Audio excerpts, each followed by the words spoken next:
Hi guys, today we shall start the new module, that is CAMs. So first we should start with the definition. So here it is the definition. CAM is a element of a machine which gives reciprocating or oscillating motion to another element. तो इसका meaning है CAM जो है ना machine का part होता है और ये CAM जो है ना दूसरे पार्ट्स को या दूसरे एलिमेंट्स को रेसिप्रोकेटिंग और ऑसिलेटिंग मोशन देता है या ट्रांसफ़र करता है। ठीक है, CAM जो है नी एक मशीन का पार्ट है जो दूसरे पार्ट को रेसिप्रोकेटिंग और ऑसिलेटिंग मोशन देता है या ट्रांसफ़र करता है। Okay, next follower is a element which receives motion from another element और CAMs।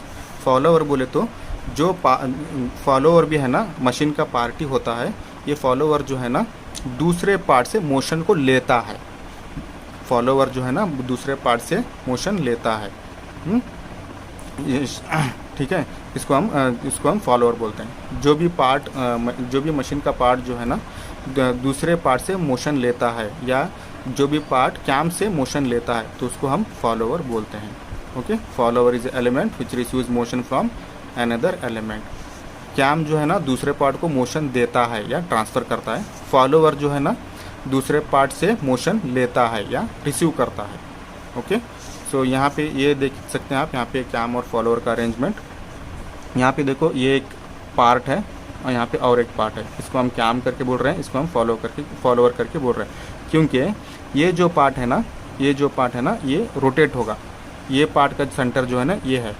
ठीक है, ये पार्ट जब रोटेट होता है अबाउट दिस पॉइंट तो ये पार्ट जो है ना अप एंड डाउन रेसिप्रोकेट होता है। तो इसका मतलब ये हुआ कि ये पार्ट जो है ना इस पार्ट को मोशन ट्रांसफ़र कर रहा है।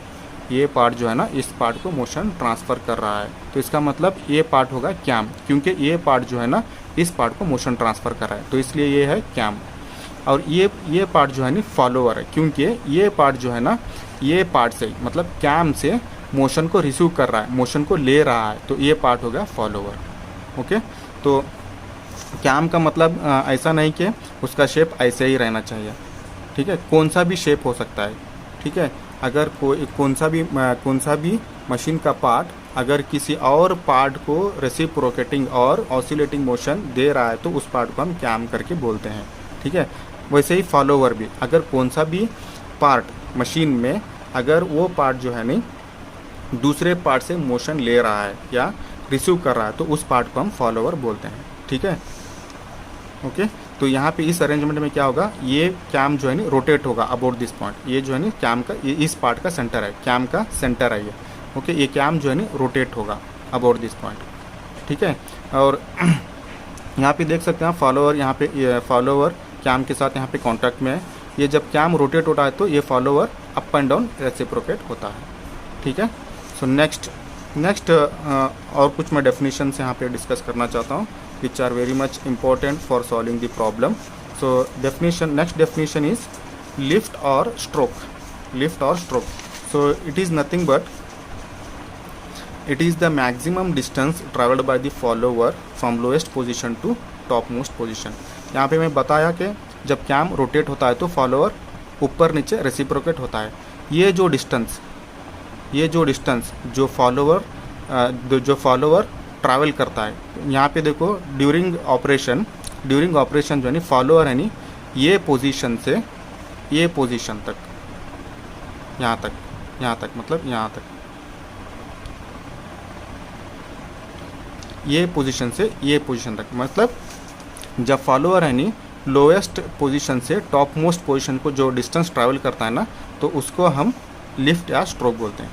ये जो डिस्टेंस ओके, यहाँ जब CAM रोटेट होता है तो फॉलोअर है नी ऊपर नीचे होते रहता है। ओके, रेसिप्रोकेट होता रहता है। ये जो डिस्टेंस जब फॉलोअर यहाँ से यहाँ तक पहुँच जाता है, ये पॉइंट जो है नी यहाँ पे आ जाता है ऐसे।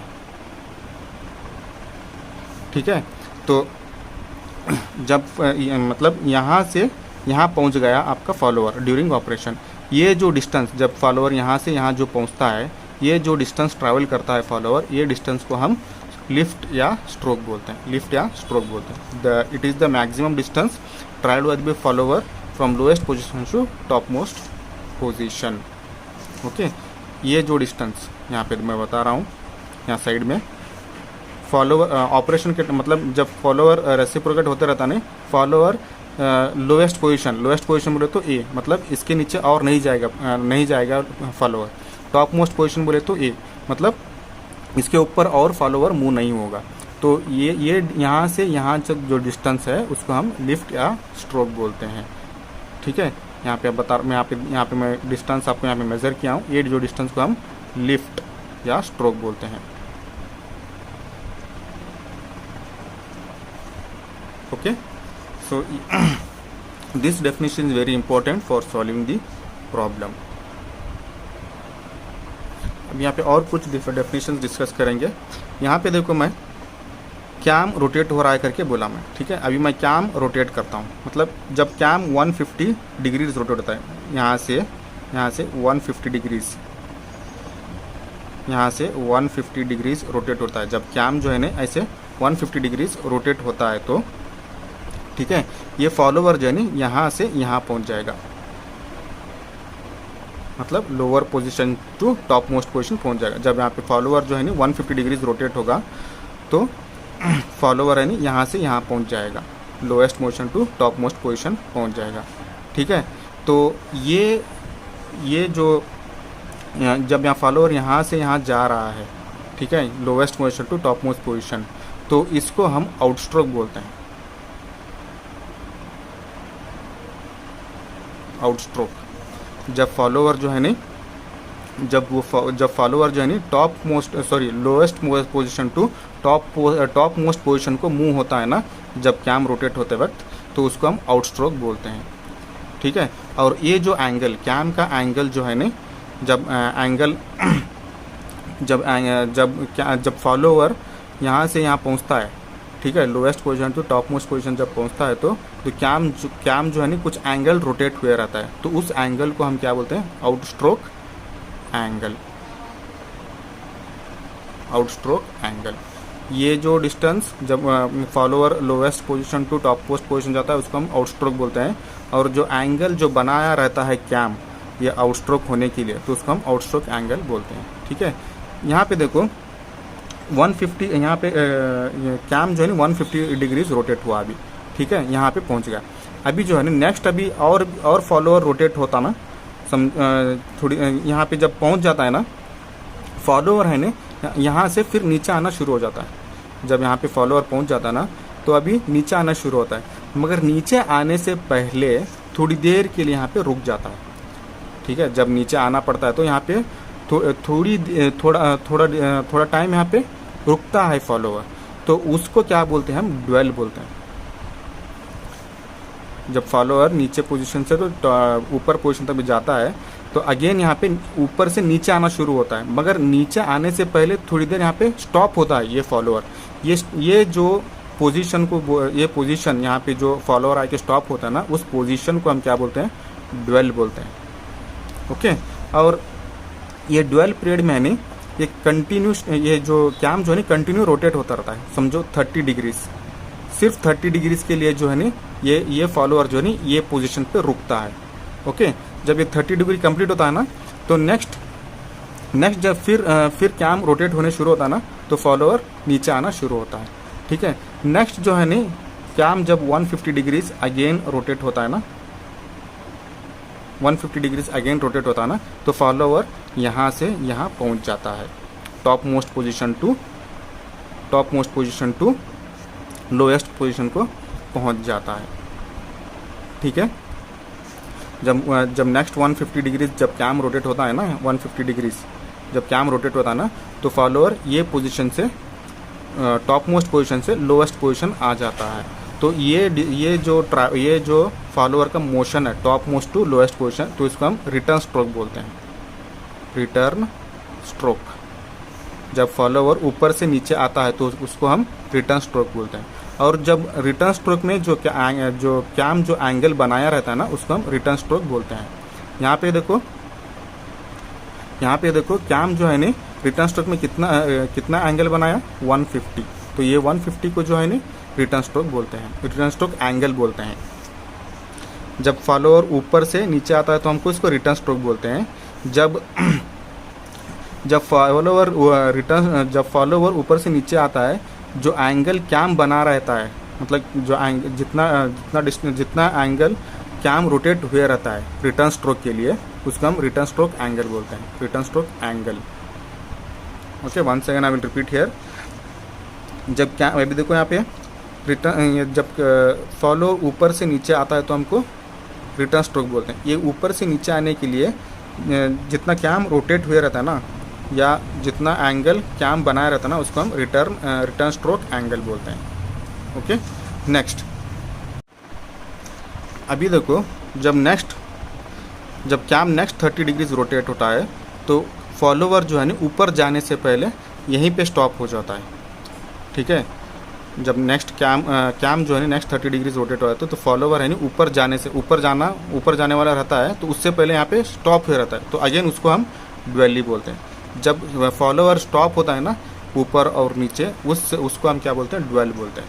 और यहाँ पे देखो, जब यहाँ पे फॉलोवर यहाँ पे रुका रहता है नीचे के पोजीशन पे, तो ये जो कैम एंगल बनाता है ना, तो इस एंगल को हम ड्वेल एंगल बोलते हैं। ओके, जब रिटर्न स्ट्रोक जो है नी यहाँ पे फॉलोवर जो है नी यहाँ पे स्टॉप हुआ रहता है ना, जब जो कैम एंगल बनाया रहता है, ठीक है, उस एंगल को हम ड्वेल एंगल बोलते हैं। ठीक है, तो आपको ये डेफिनेशंस प्रीवियस वीडियो में अपलोड किया है, ये सब देख लेना आप।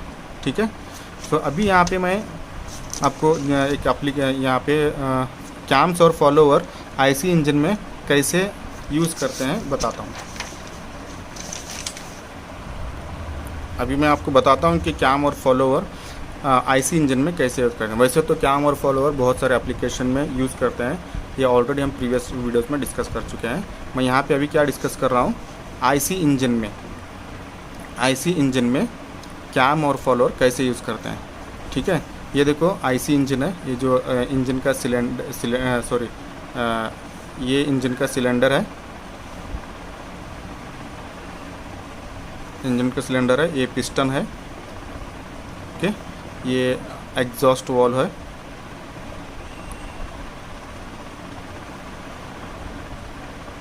और ये जो है इनलेट वाल्व है। ओके, ये कनेक्टिंग रॉड है और ये क्रैंक है। ओके, तो यहाँ पे देख सकते हैं आप, ये कैम और फॉलोवर जो है ना इनलेट और आउटलेट ओपन और क्लोज के लिए यूज़ करते हैं। ये कैम और फॉलोवर जो है ना इनलेट और एग्जॉस्ट वाल्व ओपन और क्लोज के लिए यूज़ करते हैं। यहाँ पे आप देख सकते हैं, यहाँ पे मैं एक एग्जांपल लिया हूँ। यहाँ पे देखो, ये कैम और फॉलोवर जो है ना एग्जॉस्ट वाल्व को कनेक्टेड है। यहाँ पे देखो, फॉलोवर जो है ना एग्जॉस्ट वाल्व को कनेक्टेड है। ये कैसे ऑपरेट होता है बोले तो, जब कैम रोटेट होता है ना, तो ये फॉलोवर जो है ऊपर नीचे रेसिप्रोकेट होने शुरू होता है। ओके, बिकॉज ऑफ विच ये जो वॉल है ना एग्जॉस्ट वॉल, ये ओपन क्लोज होना शुरू होता है। यहाँ पे देखो आप, जब कैम रोटेट करता है, तो जब फॉलोवर ऊपर जाना शुरू करता है, तो ये वॉल जो है ना ओपन होना शुरू होता है। ठीक है, जैसे ही जब फॉलोवर नीचे आना शुरू होता है, तो ये वॉल क्लोज होना शुरू होता है। ठीक है, तो ऐसे कैम और फॉलोवर आईसी इंजन में यूज़ करते हैं। ओके, तो ये मॉड्यूल में आप क्या करते हैं बोले तो, you are going to design this cam profile. In this module you are going to design और draw the cam profile. Okay, ये वाला आप निकालते हैं cam surface. Okay, now we shall discuss about the types of motion of the follower. So यहाँ पे follower के 4 possible motions होते हैं। Those are, first one is uniform velocity motion, second one simple harmonic motion, in short we call it as a SHM. Third one is uniform acceleration and retardation motion, in short we call it as a UARM. And last one, that is fourth one, is cycloidal motion. Okay, 4 possible motion होते हैं follower के, और ये चारों motion जो है ना हम डायग्रामेटिकली यहाँ पे शो करना है। ओके, चारों मोशन को हमको डायग्रामेटिकली रिप्रेजेंट करना है। तो पहले हम यूनिफॉर्म वेलोसिटी के बारे में डिस्कस करेंगे। Uniform velocity motion. तो यहाँ पे यहाँ पे ये यूनिफॉर्म वेलोसिटी मोशन फॉलो, यहाँ पे देखो फॉलोअर के मोशन 4 टाइप हैं।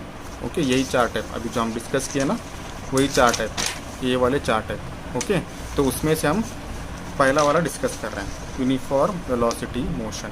ओके, तो यूनिफॉर्म वेलोसिटी मोशन को रिप्रेजेंट करने के लिए हम तीन डायग्राम रेफर करते हैं। डिस्प्लेसमेंट डायग्राम, ओके,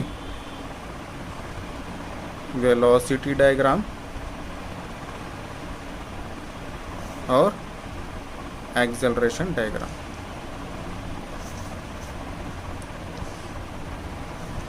और जो है ना एक्सेलरेशन डायग्राम।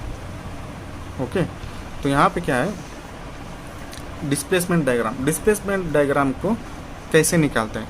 डिस्प्लेसमेंट डायग्राम को कैसे निकालते हैं? जब यूनिफॉर्म वेलोसिटी मोशन है तो उसका डिस्प्लेसमेंट डायग्राम कैसे निकालते हैं, ये बहुत इंपॉर्टेंट है, आपको समझना पड़ेगा अच्छे से इसको, क्योंकि यही आपको प्रॉब्लम में रेफ़र करना है। जब यूनिफॉर्म वेलोसिटी मोशन होता है तो डिस्प्लेसमेंट डायग्राम कैसे निकालना है। तो यहाँ पे देखो, मैं यही एग्जांपल लेता हूँ, यही मोशन का एग्जांपल लेता हूँ। यहाँ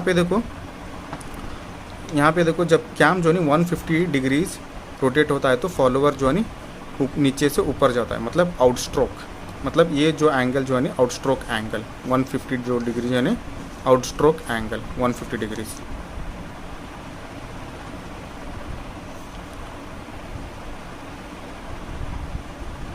आउटस्ट्रोक एंगल 150 डिग्रीज।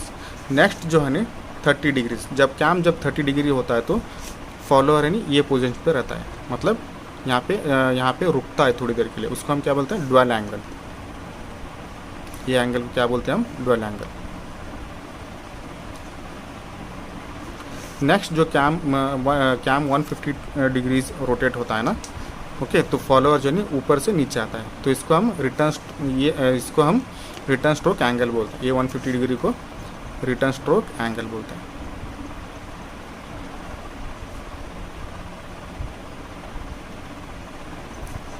ओके, नेक्स्ट जो है ना, नेक्स्ट 30 डिग्रीज जब कैम रोटेट होता है तो फॉलोअर है ना ये पोजीशन पे रहता है, यही पोजीशन पे रहता है, मतलब यहाँ पे स्टॉप हुआ रहता है, तो ये एंगल को हम क्या बोलते हैं, again dwell angle. Dwell angle बोले तो जब फॉलोअर है ना उसका मोशन नहीं रहता है, ओके, स्टॉप ही रहता है। ठीक है, ये जो है ना आपका कैम रोटेशन है, 150 डिग्रीज 30, 150 डिग्रीज 30, आप ये टोटल काउंट करेंगे तो 360 डिग्रीज होगा, मतलब ये कंप्लीट रोटेशन होने के लिए तो 360 डिग्रीज होना चाहिए ना। तो यहाँ पे आप देख सकते हैं सभी एंगल मिला है तो 360 डिग्रीज हो जाता है। ठीक है, तो ये जो एंगल्स जो है ना आपको डिस्प्लेसमेंट डायग्राम से रिप्रेजेंट करना है। पहले आपको हॉरिजॉन्टल लाइन निकालना है।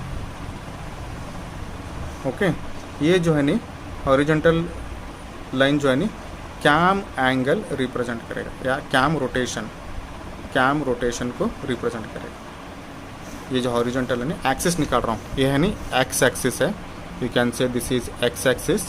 ओके, ये अब यहाँ पे मैं क्या करता हूँ, नेक्स्ट क्या करता हूँ, वाई एक्सिस निकालता हूँ। ओके, एक्स एक्सिस निकालना है, वाई एक्सिस निकालना है। यहाँ पे एक्स एक्सिस जो है नी कैम रोटेशन को रिप्रेजेंट करता है। ओके, कैम रोटेशन मतलब ये angles, outstroke angle, dwell angle, return stroke angle और ड्वेल एंगल, ये आपको यहाँ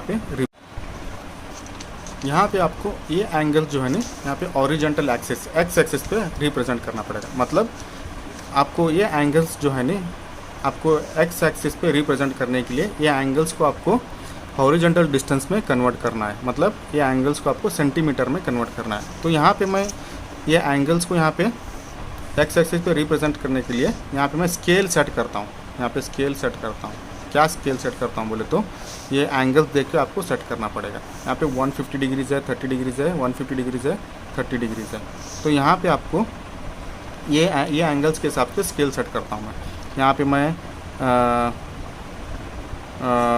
30 डिग्रीज़ को 1 सेंटीमीटर लेता हूँ, 30 degrees equal to 1 centimetre. Okay, ये स्केल के हिसाब से ये एंगल्स जो है ना आपको यहाँ पे एक्स एक्सिस पे रिप्रेजेंट करना है।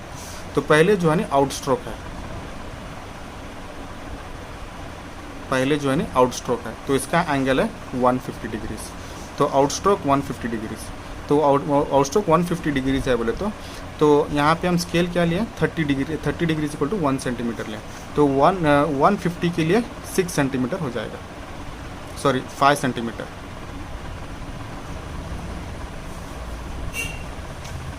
150 डिग्री के लिए ये डिस्टेंस होगा 5 सेंटीमीटर।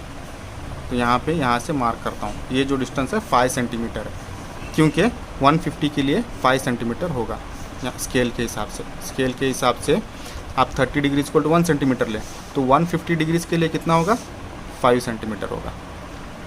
ओके, नेक्स्ट जो है ड्वेल एंगल है। ड्वेल एंगल, तो यहाँ पे ड्वेल एंगल कितना है 30 डिग्रीज है, तो आप स्केल में कन्वर्ट किया तो कितना होगा ये 30 डिग्रीज इक्वल टू 1 सेंटीमीटर। तो 1 सेंटीमीटर मार्क करो यहाँ से, ये जो है ड्वेल है। ड्वेल कितना है 30 डिग्रीज है और ये 1 सेंटीमीटर। ओके, नेक्स्ट यहाँ पे देखो रिटर्न स्ट्रोक है। रिटर्न स्ट्रोक कितना है 150 डिग्रीज है, तो 150 डिग्रीज बोले तो अगेन 5 सेंटीमीटर। तो यहाँ से यहाँ 5 सेंटीमीटर मार्क करो, तो ये होगा रिटर्न स्ट्रोक। 150 डिग्रीज है तो इसका मतलब 5 सेंटीमीटर, यहाँ से यहाँ जो 5 सेंटीमीटर है स्केल के हिसाब से। ओके, नेक्स्ट अगेन क्या है ड्वेल है 30 डिग्रीज। 30 डिग्रीज मतलब 30 डिग्रीज बोले तो 1 सेंटीमीटर, तो ये होगा ड्वेल। ये 30 डिग्रीज है मतलब 1 सेंटीमीटर है। ठीक है, तो ये हो गया आपका कैम रोटेशन। कैम रोटेशन जो है ना आप यहाँ पे एक्स एक्सिस पे रिप्रेजेंट किए, मतलब ये एंगल्स जो है ना आप एक्स एक्सिस पे ऐसे रिप्रेजेंट किए। ठीक है, अभी ये एक्स एक्सिस का ख़त्म हुआ। ठीक है, अभी क्या करना है, वो यहाँ पे स्ट्रोक पे आओ, सॉरी वाई एक्सिस पे आओ। वाई एक्सिस पे यानी आपको स्ट्रोक रिप्रेजेंट करना पड़ेगा। समझो स्ट्रोक मतलब the maximum distance travelled by the follower from lowest position to top most position. यहाँ से यहाँ जो जब फॉलोअर ट्रैवल करता है ना डिस्टेंस, उसको हम स्ट्रोक बोलते हैं। मतलब ये जो डिस्टेंस को हम स्ट्रोक बोलते हैं। समझो ये जो डिस्टेंस है नहीं 5 सेंटीमीटर है। ये जो डिस्टेंस है ना फॉलोवर जो ट्रैवल किया ना, ये जो डिस्टेंस है ना 5 सेंटीमीटर आया करके हम कंसिडर करेंगे। तो ये जो बना आपका स्ट्रोक और lift. Stroke is equal to 5 centimetre. ये स्ट्रोक जो है नहीं आपको वाई एक्सिस पे रिप्रेजेंट करना पड़ेगा। तो यहाँ पे भी आप ये जो स्केल है एक्स एक्सिस का, वो ये जो स्केल है एक्स एक्सिस का, वाई एक्सिस स्केल पे जो है नहीं मैं क्या स्केल सेट करता हूँ, बोले 5 सेंटीमीटर है तो 1 centimetre is equal to 1 centimetre ही लेता हूँ मैं स्केल। ओके, तो यहाँ से यहाँ 5 सेंटीमीटर डिस्टेंस मेज़र करो, मार्क करो यहाँ पे। ये हो गया आपका stroke is equal to 5 centimetre. Okay, next यहाँ जब आप मार्क करते हैं तो आपको यहाँ पे हॉरिजॉन्टल लाइन निकालना पड़ेगा। और ये हॉरिजॉन्टल लाइन ऐसे निकालना कि ये एक्स एक्सिस को पैरेलल होना चाहिए। ये लाइन और ये दोनों लाइन पैरेलल होनी चाहिए। ओके, नेक्स्ट यहाँ पे देखो, यहाँ पे आप आउटस्ट्रोक, यहाँ पे ओरिजिन रहता है, आउटस्ट्रोक देखो, आउटस्ट्रोक यहाँ तक है, यहाँ पे मार्क किया आप, तो यहाँ पे एक वर्टिकल लाइन निकालना है। ओके, ड्वेल यहाँ पे मार्क किया है, यहाँ से यहाँ तक, तो यहाँ पे एक वर्टिकल लाइन। ओके, नेक्स्ट यहाँ से यहाँ रिटर्न स्ट्रोक मार्क किया, तो यहाँ पे एक वर्टिकल लाइन। ओके, नेक्स्ट यहाँ से यहाँ ड्वेल मार्क किया, तो यहाँ से वर्टिकल लाइन। ओके, तो इतना हो गया। तो इतना होने के बाद आपको क्या करना है, आउटस्ट्रोक और रिटर्न स्ट्रोक में ड्वेल छोड़ के आउटस्ट्रोक और रिटर्न स्ट्रोक में इवन नंबर ऑफ पार्ट्स बनाना है। आउटस्ट्रोक और रिटर्न स्ट्रोक में यानी even number of parts, even number of vertical parts. अभी क्या करना है, आउटस्ट्रोक में और रिटर्न स्ट्रोक में है नहीं equal number of even vertical parts बनाना है। Vertical even number of parts बनाना है, मतलब इवन नंबर ऑफ पार्ट्स बोले तो 2, 4, 6, 8, 10 ऐसे इवन नंबर ऑफ पार्ट्स बनाना है वर्टिकली। ओके, आप जितने नंबर ऑफ पार्ट्स ज़्यादा बनाते ना तो उतना आपका रिजल्ट एक्यूरेसी आएगा, आंसर्स एक्यूरेसी आएंगे। ओके। मगर यहाँ पे क्या प्रॉब्लम होगा, आप जितने नंबर ऑफ़ पार्ट्स ज़्यादा बनाते हैं ना तो प्रॉब्लम उतना ज़्यादा लेंदी होगा। तो यूजुअली ऑन एन एवरेज हम क्या करते हैं, 6 इक्वल नंबर ऑफ़ पार्ट्स बनाते हैं, 6 equal number of parts out stroke और 6 equal number of parts in the return stroke. तो यहाँ पे देखो, यहाँ पे अभी मैं आउट स्ट्रोक में है नहीं 6 इक्वल वर्टिकल पार्ट्स बनाता हूँ, वर्टिकल पार्ट्स। तो यहाँ पे देखो 5 सेंटीमीटर है, मुझे क्या बनाना, 5 यहाँ से यहाँ आउट स्ट्रोक जो है ना 5 सेंटीमीटर है। तो मैं 5 सेंटीमीटर को 6 इक्वल पार्ट्स में डिवाइड करना है। तो 5 सेंटीमीटर डिवाइडेड बाय 6 कितना होता है, देखो 0.833 सेंटीमीटर होगा। एक पार्ट जो है ना 0.33 सेंटीमीटर होगा। मतलब यहाँ पे 5 सेंटीमीटर को आपको 6 इक्वल पार्ट्स बनाना है। तो ये यहाँ से यहाँ एक पार्ट ये हो गया, ये जो डिस्टेंस है नी 0.8 सेंटीमीटर रहेगा। यहाँ से यहाँ जो है नी 0.8 सेंटीमीटर है। नेक्स्ट और एक पार्ट जो है यहाँ से यहाँ वो भी जो है नी 0.8 सेंटीमीटर होगा। तो ऐसे आपको 6 इक्वल पार्ट्स बनाना है। यहाँ है, यहाँ है, यहाँ है। तो आप ये ईच पार्ट जो है नी 0.83 सेंटीमीटर है। यहाँ पे हम क्या कर रहे हैं, ये आउट स्ट्रोक को 6 इक्वल नंबर ऑफ पार्ट्स में डिवाइड कर रहे हैं। तो यहाँ पे देखो यहाँ पे देखो आप जब आउट स्ट्रोक मतलब 5 सेंटीमीटर को 6 इक्वल पार्ट्स में बनाते हैं तो ईच पार्ट जो है ना 0.833 सेंटीमीटर है।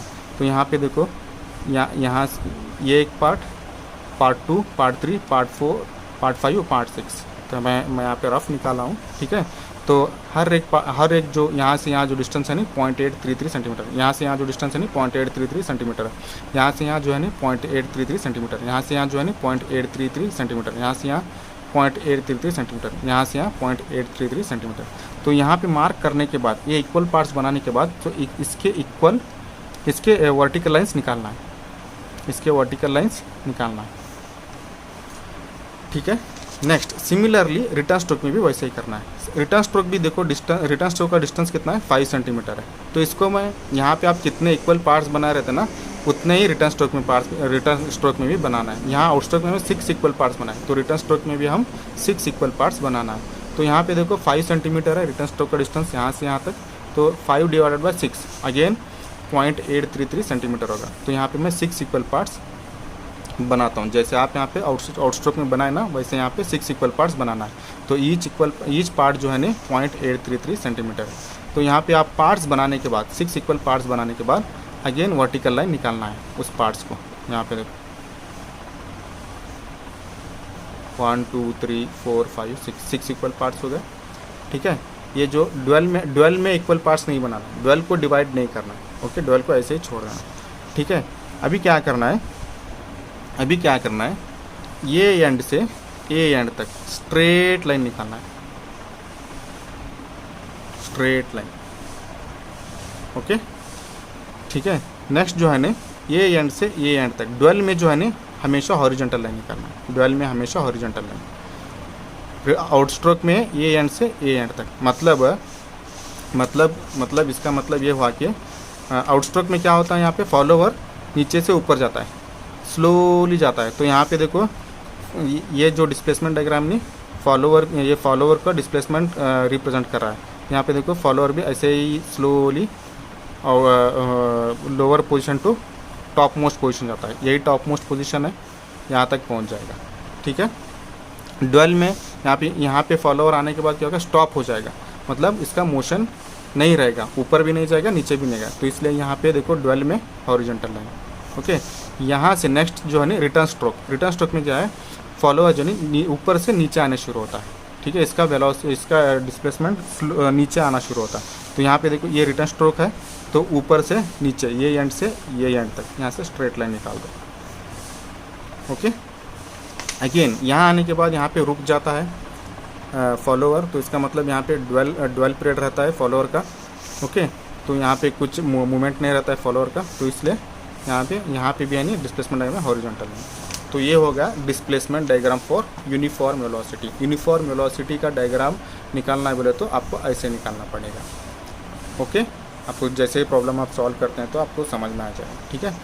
अब आता है नेक्स्ट जो है ना वेलोसिटी डायग्राम। वेलोसिटी डायग्राम के लिए भी जो है ना वेलोसिटी डायग्राम को कुछ यहाँ पे रूल्स और रेगुलेशंस कुछ फॉलो करने का नहीं है।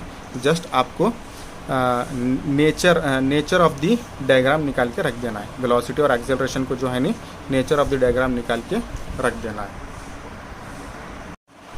अभी वेलोसिटी डायग्राम, यहाँ पे देखो वेलोसिटी और एक्सेलरेशन डायग्राम जो है नहीं, यहाँ ये दोनों डायग्राम्स नहीं उतना इम्पोर्टेंट नहीं है, तो जस्ट हमको नेचर याद रखना है। वेलोसिटी यूनिफॉर्म वेलोसिटी मोशन का वेलोसिटी डायग्राम ऐसे होता है।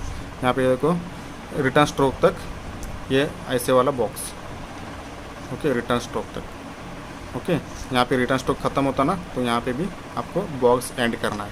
सिमिलरली यहाँ पे देखो ये बॉक्स बनाना है रिटर्न स्ट्रोक के लिए, ठीक है। ये कैसे है क्या है आप ज़्यादा इसके बारे में सोचो मत, ये ज़्यादा इम्पोर्टेंट नहीं है, आपको निकालना पड़ेगा। अभी तो सिर्फ रफली ऐसे निकाले तो भी चल जाएगा। यूनिफॉर्म वेलोसिटी मोशन के लिए वेलोसिटी डायग्राम आप रफली ऐसे निकालेंगे तो चल जाएगा, ओके। सिमिलरली एक्सेलरेशन डायग्राम देखो, यहाँ पे देखो ये स्टार्टिंग में एक्सेलरेशन इन्फिनिटी है, ओके। यहाँ पे डाउनवर्ड मतलब नेगेटिव इन्फिनिटी है। यहाँ पे जब आउटस्ट्रोक ख़त्म होता है, तो जहाँ पे आउटस्ट्रोक ख़त्म होता है, यहाँ पे आउटस्ट्रोक ख़त्म होता है ना, तो उसी के नीचे यहाँ पे नेगेटिव एक्सेलरेशन रहता है, तो नेगेटिव इन्फिनिटी में है, ठीक है। यहाँ पे भी देखो नेक्स्ट रिटर्न स्ट्रोक जहाँ से शुरू होता है ना, वहाँ पे भी नेगेटिव एक्सेलरेशन है, ओके। जहाँ पे ख़त्म होता है रिटर्न स्ट्रोक यहाँ पे, तो यहाँ पे देखो पॉजिटिव एक्सेलरेशन है, इन्फिनिटी है। तो इसको आप जस्ट क्या है रिमेंबर, मतलब याद रखो इसको। आप ये कैसे है क्या है आप ज़्यादा मत दमाओ, ये इंपॉर्टेंट नहीं है। तो अब हमको कैम प्रोफाइल निकालने के लिए डिस्प्लेसमेंट डायग्राम इंपॉर्टेंट है, इसको कैसे निकालना आप अच्छे से याद रखो। ये दोनों का सिर्फ नेचर याद रखो, ठीक है। ये होगा डिस्प्लेसमेंट डायग्राम का।